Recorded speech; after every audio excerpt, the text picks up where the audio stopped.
Nowadays, there's a huge oversaturation of Souls games. I mean, just think about it. When was the last time you ever played a fast-paced game? A fast-paced action game? And how the hell did games go from this to this?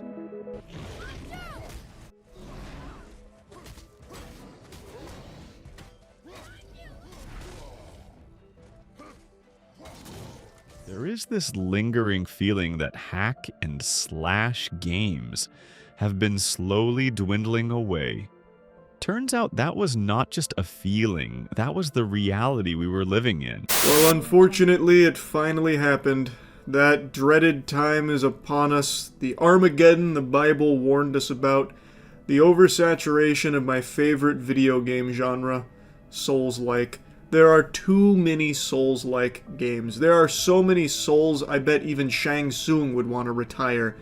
Every week, there is a new Souls-like game dropping or being announced. It is preposterous.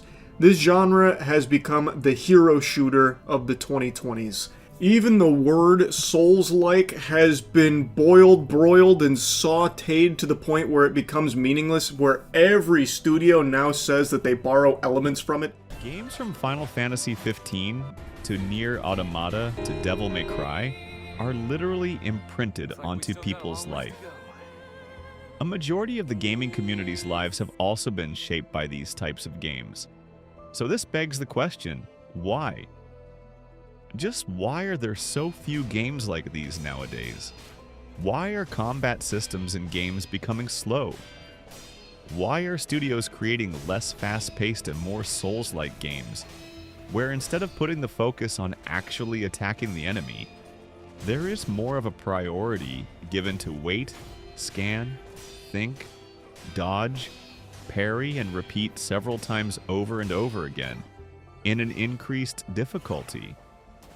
And why, after getting barely any of these kinds of games for years, and why is there a huge catalog of these face-paced games coming up in the future? Research claimed that hack and slash games don't give importance to story and more on the combat. So, developers turned their attention to story-based games which are easier to make since they have slower combat, which is just utter trash. Anyone who has played Final Fantasy 15, Nier Automata, Castlevania, and Witcher 3, well, there was a time where hack and slash games were abundant, and Souls-like games were less. The few games which started all this were Dark Souls and Bloodborne. This created a high demand for more games like this.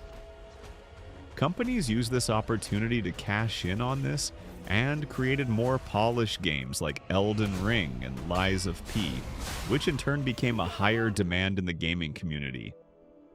So now a genre which was previously niche was broadened a lot wider, and even famous IP like Star Wars, God of War, and Assassin's Creed, implementing the Souls-like combat. This overproduction of Souls game again had a reverse effects where fatigue started to kick in, and gamers craving the faster style games back.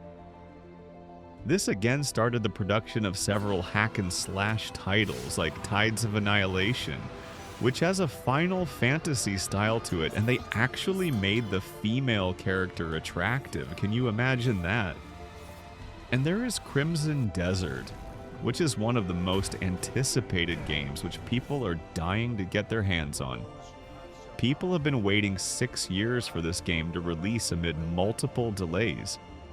And then there is Phantom Blade Zero, which also has really impressive combat, and it's on the harder difficulty side, where there's rumored ambitious AI on higher difficulties where bosses adapt their tactics dynamically rather than just repeating pattern. And with the biggest free-to-play game released and gaining popularity, fast-paced games will definitely drive the gaming community again.